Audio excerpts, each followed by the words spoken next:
Mineva vroč avgust, ko smo bili evropski politiki na dopustu. Skoraj da popolni sklop se mi je še kako prilegal in dosti lažje je bilo konec avgusta odpotovati v mnogo hladnejši Bruselj in spet začeti z delom.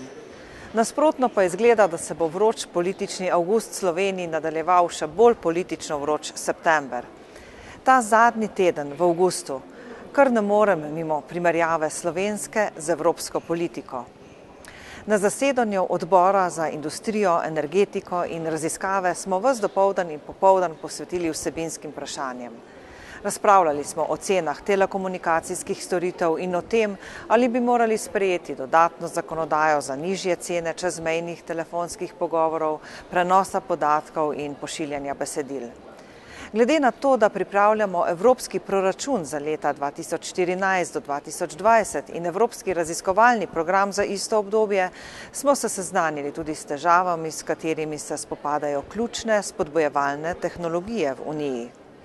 Skušali smo odgovoriti na vprašanje, s katerimi političnimi ukrepi bi omogočili obstoj teh tehnologij v Uniji, saj bi s tem na svojih tleh obdržali številna delovna mesta. Predstavnica Evropske komisije nas je seznanila z oceno, kako učinkoviti smo pri oblikovanju skupnega evropskega energetskega trga in tudi v tem primeru je bila zanimiva razprava o tem, kaj vse še moramo postoriti na evropskem nivoju, da bo notranji trg zaživel tako, da bo pokazal pozitivne učinke za potrošnike, tudi za slovensko gospodarstvo in slovenska gospodinjstva. Pri tem pa seveda pomislim na slovensko politiko in se vprašam, ali se v slovenskem državnem zboru sploh razpravlja o podobnih življenjskih temah.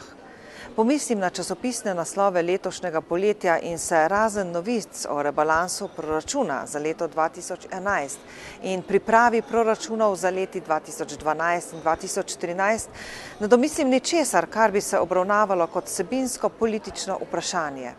Ničesar, kar bi bilo povezano z boljšim življenjem naših državljank in državljanov.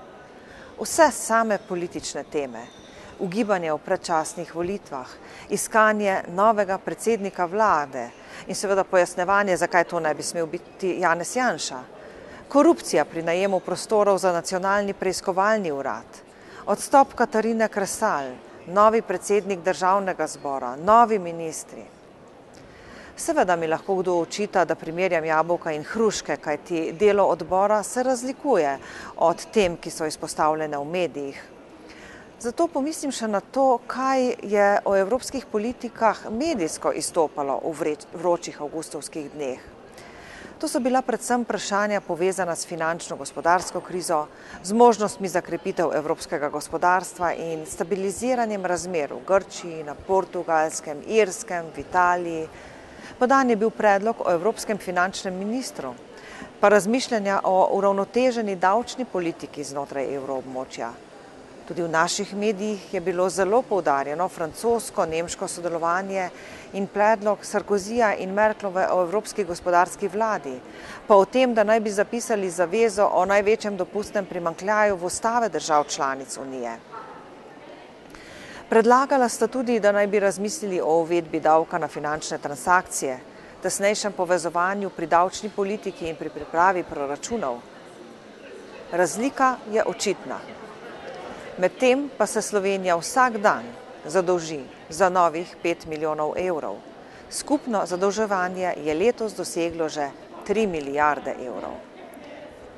Politike ne bodo spremenili politiki. Spremenili jo bodo resni in odgovorni volivke in volivci.